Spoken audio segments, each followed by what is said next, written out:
Assalamualaikum warahmatullahi wabarakatuh. Selamat pagi anak-anak. Waalaikumsalam. Pagi, Pak. Apa kabar hari ini anak-anak? Alhamdulillah baik, Pak. Apakah hari ini masuk semua atau ada yang tidak hadir? Masuk semua, Pak.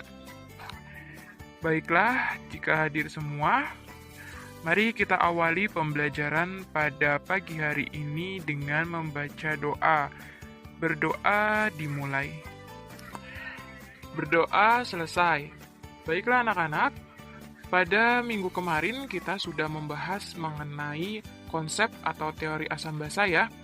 Pada hari ini kita akan melanjutkan materi kita, yaitu tentang apa ya?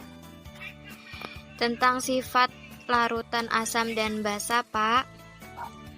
Ya benar sekali ya Evelyn, hari ini kita akan lanjutkan pembelajaran kita mengenai karakteristik atau sifat asam basa dan akan kita pelajari juga indikator asam basa. Nah teman-teman, kita tahu bahwa larutan asam basa ada banyak di kehidupan sehari-hari. Adakah yang ingin mencontohkan? Saya, Pak. Ya silahkan Rian. Contoh asam dan basa dalam kehidupan sehari-hari, kalau asam itu contohnya larutan jeruk, kalau basa itu contohnya obat mah, Pak. Ya sudah benar ya Rian, coba sertakan alasannya. Karena larutan jeruk rasanya masam, sedangkan obat mah itu pahit, Pak. Ya benar ya, yang rasanya masam adalah sifat dari asam dan yang rasanya pahit adalah sifat dari basa. Nah bicara tentang karakteristik nih teman-teman, menurut pandangan dan pendapat teman-teman, apakah larutan asam dan basa memiliki sifat yang berbahaya? Coba apa yang kalian ketahui disampaikan ya. Saya Pak ingin berpendapat. Ya silahkan Brian. Menurut saya yang berbahaya itu asam, Pak. Contohnya, ketika kita terkena larutan HCl itu kan berbahaya. Tetapi, kalau basa contohnya sabun. Kita memakai sabun kan aman-aman saja, Pak. Oke, Brian, jadi menurut kamu hanya asam saja yang berbahaya ya? Basa tidak berbahaya begitu? Iya, Pak, benar begitu. Yakin dengan jawabannya? Ya Pak, yakin. Oke, kalau begitu, saya contohkan larutan asam yang lain ya. Seperti yang sudah dicontohkan oleh Rian, tadi ada larutan jeruk yang merupakan asam. Nah, larutan jeruk kan juga tidak berbahaya. Itu bagaimana? Ya, itu karena mungkin HCl itu lebih pekat daripada jeruk, jadi pH-nya lebih tinggi dan lebih berbahaya, Pak. Oke, jadi menurut kamu, larutan jeruk tidak berbahaya karena dia pH-nya kecil, begitu ya? Ya, bisa dibilang begitu, Pak. Bagaimana teman-teman yang lain? Apakah setuju dengan pendapatnya Brian? Menurut logika saya juga setuju, Pak. Baik, terima kasih teman-teman. Tadi Brian juga menyampaikan bahwa yang lebih kental adalah pH yang lebih tinggi. Apakah benar begitu untuk mengidentifikasi suatu asam? Mungkin bisa ya, Pak. Baik, untuk mengetahui pH larutan atau untuk identifikasi, kira-kira bisa dilakukan dengan apa ya? Pakai kertas lakmus ya, Pak. Iya benar, bisa kita uji dengan kertas lakmus. Nah, Bagaimana? Apa yang terjadi jika larutannya asam atau basa? Kalau lakmusnya warna biru berubah jadi warna merah, itu basa. Kalau lakmusnya warna merah berubah menjadi biru, itu asam. Betul begitu, bukan, Pak? Oke, terima kasih ya teman-teman atas gagasan dan jawabannya. Tapi masih perlu diluruskan nih dan dibuktikan apakah yang kalian sampaikan itu sudah benar atau belum ya.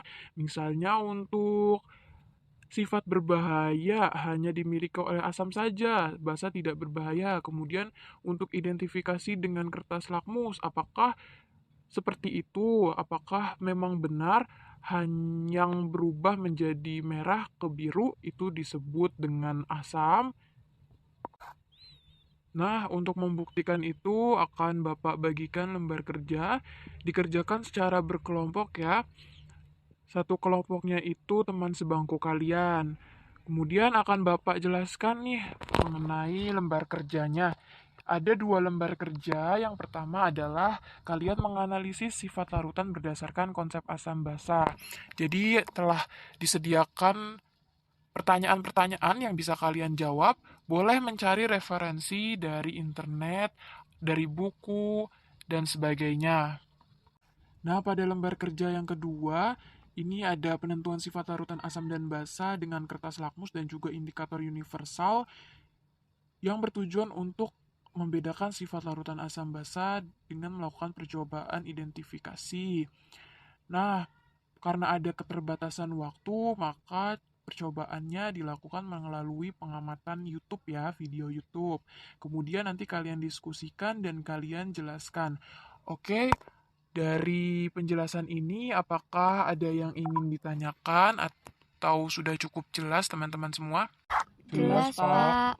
Baik anak-anak, kalau begitu langsung saja bisa dimulai ya. Bapak beri waktu 45 menit dari sekarang. Iya, Pak. Bagaimana anak-anak? Sudah selesai semua kan? Sudah, Pak. Baiklah, tiap perwakilan kelompok maju ya satu-satu untuk menjelaskan, dimulai dari kelompok pertama. Silahkan. Baik, Pak. Di sini saya akan menjelaskan hasil diskusi pada lembar kerja pertama. Berdasarkan pencarian dari sumber literasi, didapatkan jus dengan buah anggur, alpukat, dan juga semangka dalam kategori larutan basa. Sedangkan untuk jus jeruk itu kategori asam. Kemudian deterjen dan juga obat mah dikategorikan sebagai basa, sedangkan cuka dikategorikan sebagai asam. Lalu, cara identifikasi sifat asam basa dari buah-buahan dan larutan yang berdasarkan gambar di atas, yaitu dengan menggunakan zat petunjuk yang disebut dengan indikator. Indikator bisa menggunakan pH meter, bisa juga menggunakan kertas lakmus, dan indikator universal berupa kertas scrap, di mana indikator ini adalah zat yang dapat memberikan warna berbeda dalam lingkungan asam dan basa. Kemudian kita juga bisa memperoleh indikator alami dari tanaman di sekitar kita, contohnya kunyit dan bunga sepatu. Seperti itu, Pak. Baik, selanjutnya dilanjutkan kelompok 2. Oke teman-teman, di sini saya akan menjelaskan lembar kerja kedua mengenai percobaan identifikasi asam basa memakai kertas lakmus dan indikator universal. Dari 5 bahan yang terdapat dalam percobaan, ada air jeruk dan air cuka yang termasuk larutan asam, di mana dia mengubah kertas lakmus berwarna biru menjadi merah dan merah tetap merah dengan pH 3 diukur menggunakan indikator universal. Lalu air sabun dan air deterjen adalah larutan basa yang mengubah lakmus merah menjadi biru dan lakmus biru tetap biru dengan pH 10 dan juga 12. Kemudian air suling termasuk netral, di mana dia tidak mengubah kertas lakmus dengan pH yang diukur adalah 7. Ya anak-anak, terima kasih ya atas penjelasannya. Dari lembar kerja yang sudah kalian kerjakan bisa disimpulkan karakteristik dari sifat asam dan basa. Yang pertama sifat asam, yaitu bersifat masam, kemudian dapat memerahkan kertas lakmus biru, dan memiliki pH kurang dari 7. Nah, untuk larutan basa rasanya pahit, kemudian dapat membirukan kertas lakmus merah, dan memiliki pH di atas 7. Nah, ada tambahan juga bahwa larutan asam dan basa sama-sama dapat menghantarkan arus listrik. Kemudian, tadi dalam lembar kerja dan percobaan, kita tahu ya ada analisis larutan air sabun dan air deterjen. Keduanya memiliki sifat apa, teman-teman? Keduanya basa, Pak. Ya, benar, Brian. Jadi bagaimana, Brian? Larutan basa, air sabun memang tidak berbahaya, tetapi bagaimana dengan deterjen ketika terkena kulit terus-menerus? Bagaimana? Merusak, Pak, merusak kulit. Nah, iya benar sekali ya, dapat merusak. Jadi, yang berbahaya itu tidak hanya larutan asam saja ya, larutan basa juga dapat bersifat berbahaya. Misalnya kalau HCl berbahaya, maka NaOH pun berbahaya jika terkena kulit kita. Bisa dipahami ya teman-teman semua? Bisa, Pak.